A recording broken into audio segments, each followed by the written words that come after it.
Hello बच्चों, कैसे हो? उम्मीद करती हूँ अच्छे होंगे, खुश होंगे।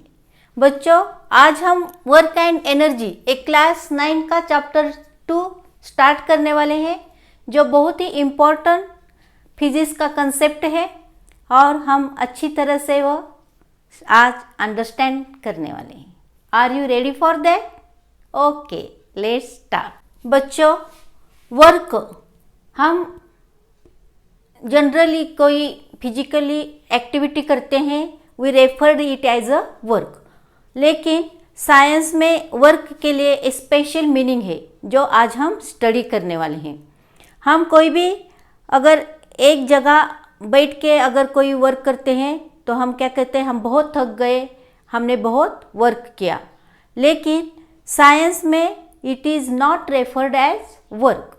अगर वर्क करने के बाद डिस्प्लेसमेंट होता है, किसी भी ऑब्जेक्ट का डिस्प्लेसमेंट होता है, तभी वहाँ पे वर्क होता है। How it is done, now we will study. Okay, देखो क्लास 7 में आपने वर्क की डेफिनेशन स्टडी किया है। आपको याद होगा, work is equal to force into displacement. F referred as the force and S is displacement. अगर किसी भी ऑब्जेक्ट को हम फोर्स लगाते हैं, फोर्स लगाने के बाद वो ऑब्जेक्ट अगर डिस्प्लेस होता है तभी वर्क होता है। यही साइंस में वर्क का मीनिंग है। देखो बच्चों, ए ऑब्जेक्ट है, when we apply force on this object displaces through this distance.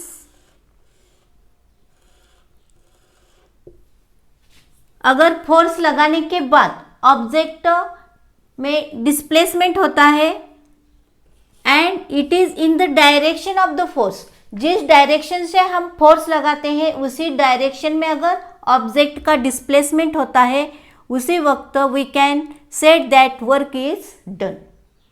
Science में तभी वर्क होता है।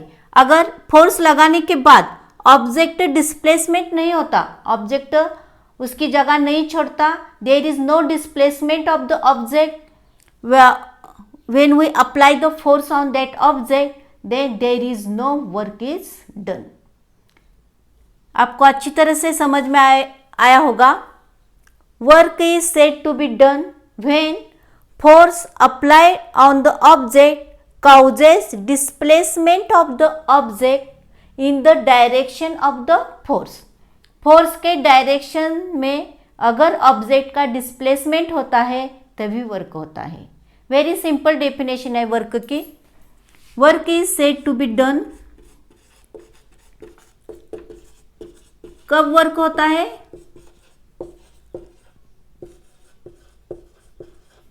when force applied on the object, object पे फोर्स अप्लाई करने के बाद on the object causes displacement of the object. Force लगाने के बाद वहां पे ऑब्जेक्ट कि क्या होती है? Displacement. This is very necessary. Displacement takes place, displacement of the object. और दूसरी कंडीशन क्या है?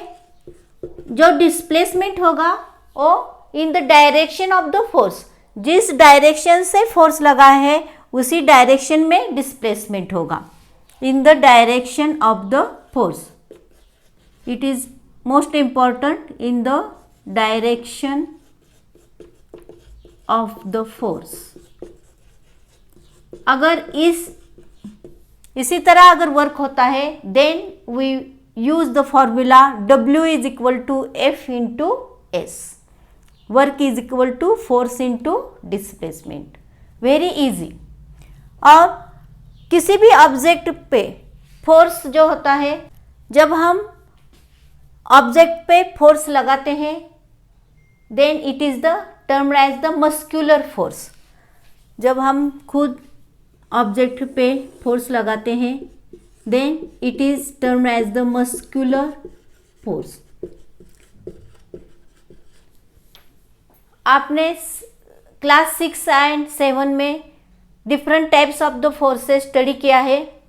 This type of the force when we apply force it is the muscular force, the force applied by the person by muscles, then it is termed as the muscular force.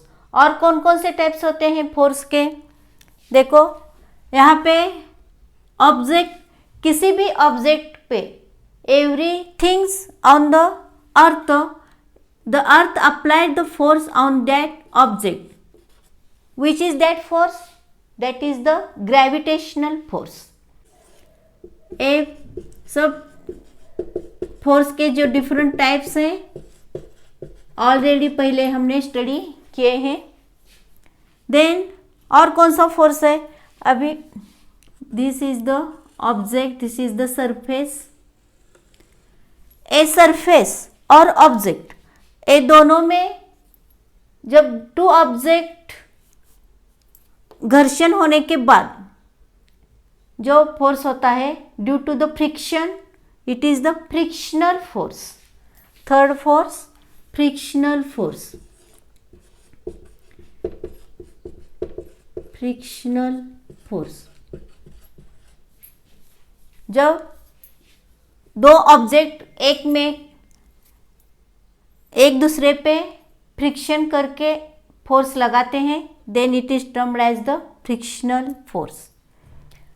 एक 3 types के force इस object पे अभी act हो रहे हैं, muscular force है, gravitational force है, फ्रिक्शनल फोर्स है। Many forces acts at a time on the object, means there will be many forces act at a time on the object. We will clear that. Which are the other types of the forces? कौन कौन से forces आपने study किया है? Fourth mechanical force, mechanical force जो force machine से लगाया जाता है।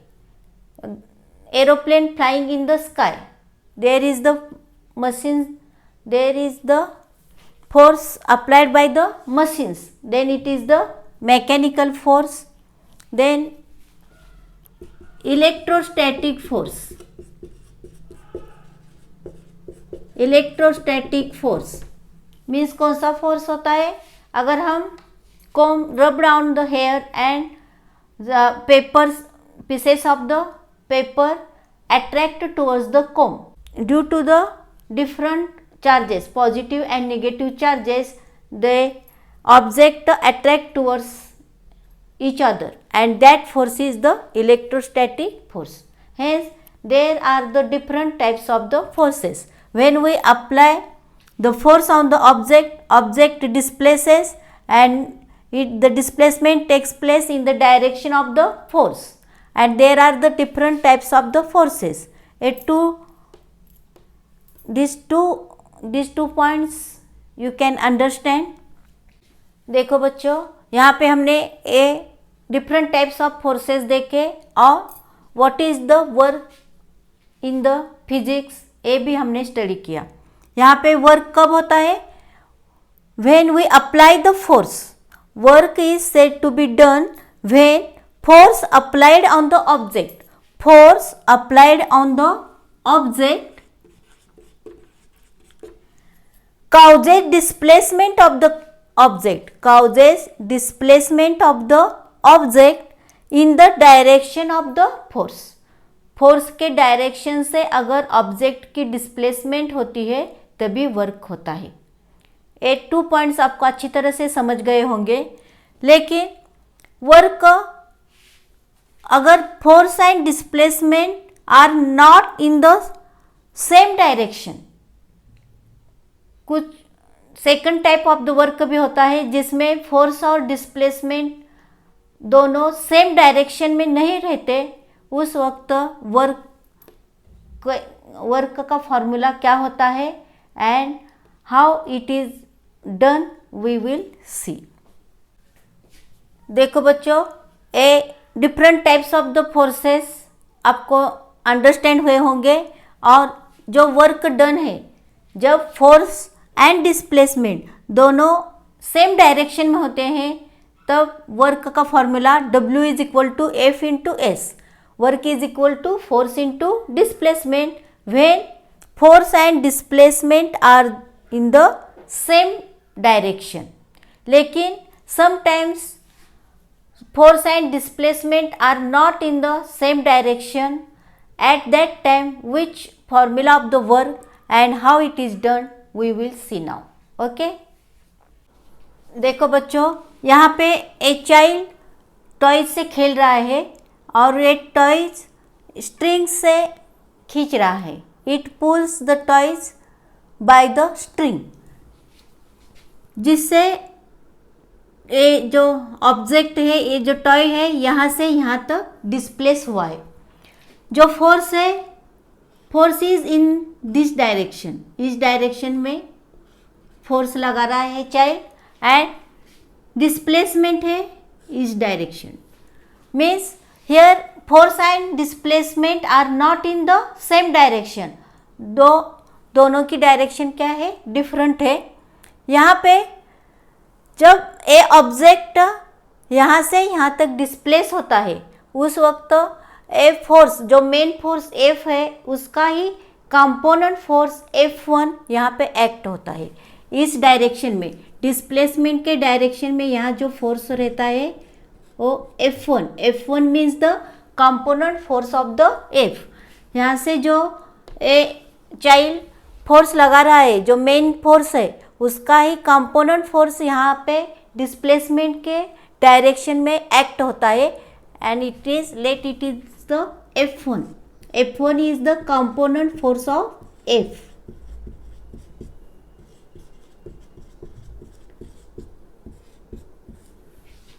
हेंस यहाँ पे डिस्प्लेसमेंट एंड फोर्स, जो मेन फोर्स F है और डिस्प्लेसमेंट, इसमें there is the let angle theta. यहाँ पे एंगल है जो हम क्या बोलेंगे, एंगल थीटा। एंड यहाँ ए थीटा एंगल, ए दोनों साइड्स यानी कि डिस्प्लेसमेंट एंड फोर्स, ए दोनों में जो एंगल है वो कॉस थीटा होता है। साइन, कॉस, टेन, ए ट्रिग्नोमेट्री के जो एंगल्स हैं, आप ज्योमेट्री में स्टडी किए होंगे। तो यहाँ पे जो कॉस थीटा है, cos theta means adjacent side upon hypotenuse. ये जो ट्रायंगल है, ट्रायंगल 90 डिग्री ट्रायंगल होता, तो यहाँ पे वर्क कौन सा होता है, work is equal to force into displacement. और force and displacement same direction में जो फोर्स है वो कौन सा है, F1 इंटू एस। यहाँ पे डिस्प्लेसमेंट के डायरेक्शन में फोर्स F1 है, component force F1 into S. This is the work done. Let's it is the equation 1। और ये जो थीटा एंगल है, let theta is the angle between force F and displacement,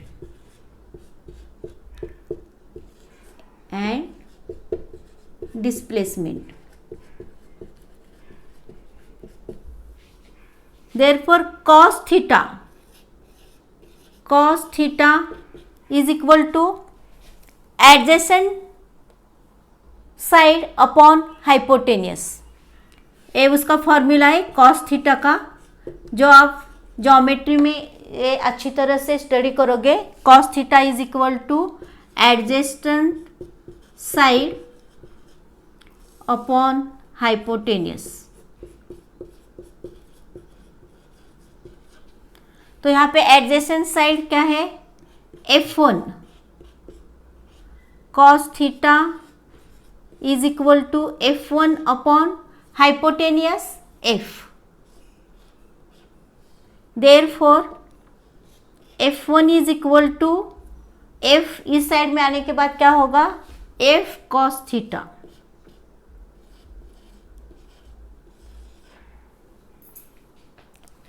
और F1 जो हमें यहाँ वैल्यू मिली है, F1 is equal to F cos theta. Put this value in the equation 1. Equation 1 में अगर हम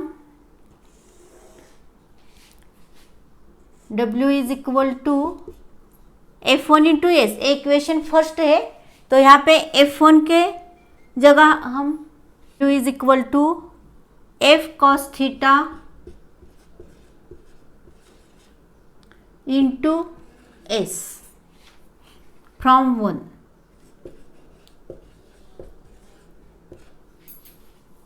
Therefore, W is equal to F S cos theta.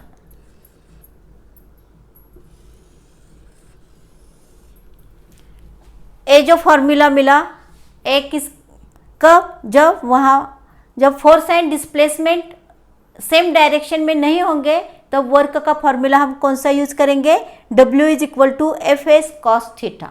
Is it clear? अगर when force and displacement are in the same direction के लिए कौन सा formula use करेंगे, W is equal to F into S. And when force and displacement are not in the same direction, then we use the formula W is equal to Fs cos theta. This is used when force and displacement are not in same direction.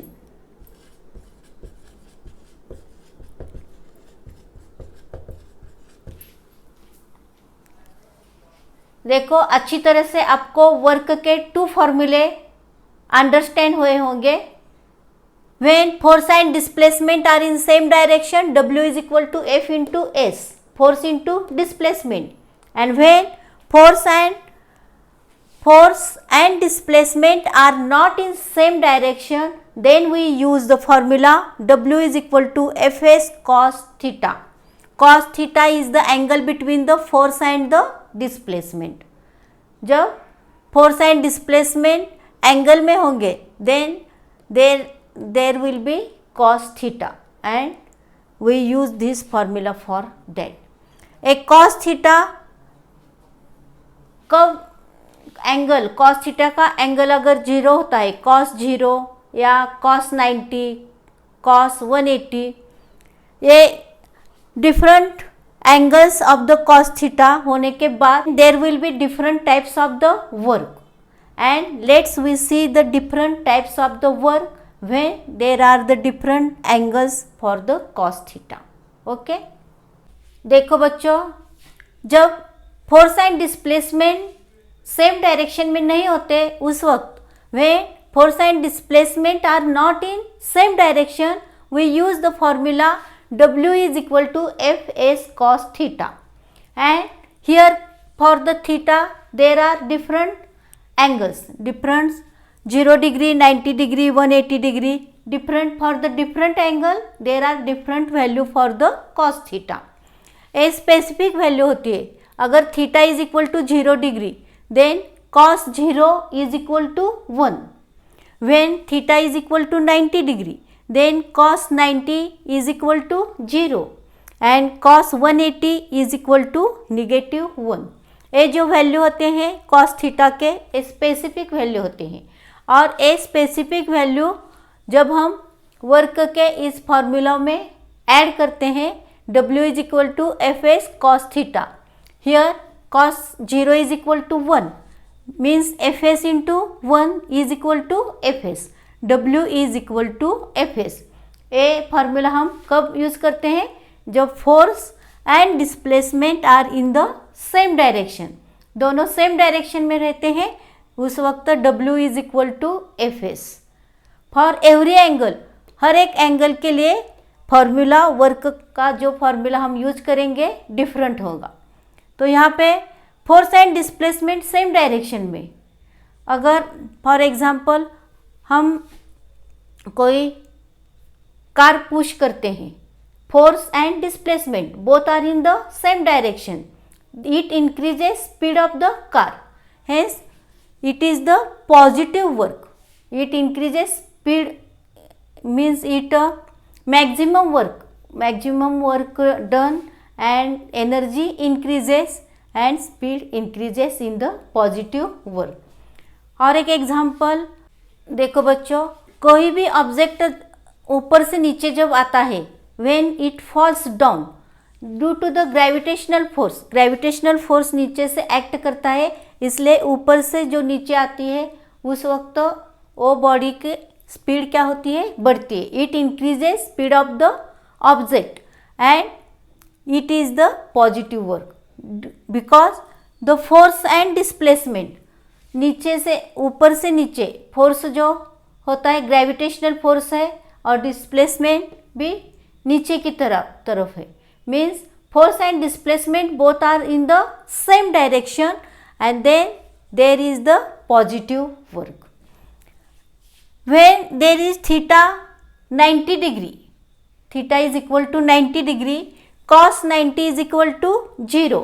When we put this in the formula Fs cos theta means Fs into 0 is equal to 0, work is equal to 0. Here is no work, it is the 0 work. जब 90 degree में होता है means force and displacement दोनों perpendicular to each other, दोनों perpendicular होते हैं, दोनों में 90 डिग्री अगर होता है उस वक्त cos 90 की वैल्यू 0 है, इसलिए वर्क भी 0 होता है and there is the no work at all. और एक there are two cases where there is no work. First we see that when there is no displacement, हम फोर्स लगाते हैं लेकिन डिस्प्लेसमेंट नहीं होता, उस वक्त भी there is no work. And second, when force and displacement are perpendicular to each other then there is no work. ये अच्छी तरह से आप ध्यान में लो, टू केसेस में 0 वर्क होता है. First when we apply force but there is no displacement of the object, and second when force and displacement are perpendicular to each other then there is the 0 work. Example of this 0 work is when we put the luggage and walking straight, there is the force and displacement both are in the perpendicular, so there is 0 work. And other example, the object moving with the uniform circular motion, अगर हम string को एक side में stone बांध के अगर घुमाते हैं तो इसी वक्त फोर्स एंड डिस्प्लेसमेंट दोनों परपेंडिकुलर होते हैं, both are the perpendicular to each other, then there is the 0 work. अगर फोर्स एंड डिस्प्लेसमेंट परपेंडिकुलर होंगे तो वहाँ पे 0 वर्क होगा. और third, when theta is equal to 180 degree means cos 180 degree is equal to -1. Hence W is equal to Fs into -1 is equal to -Fs means negative work होता है. यहाँ पे क्या होता है, force and displacement both are the opposite direction, force and displacement दोनों opposite direction में होते हैं. हेंस यहाँ पे निगेटिव वर्क होता है. When force and displacement are in the opposite direction then speed decreases, वहाँ पे स्पीड क्या होता है, कम होता है. When we apply the brakes, when we moving with the bicycle and apply the brakes then there is the force and displacement both are opposite sides, so there is negative work.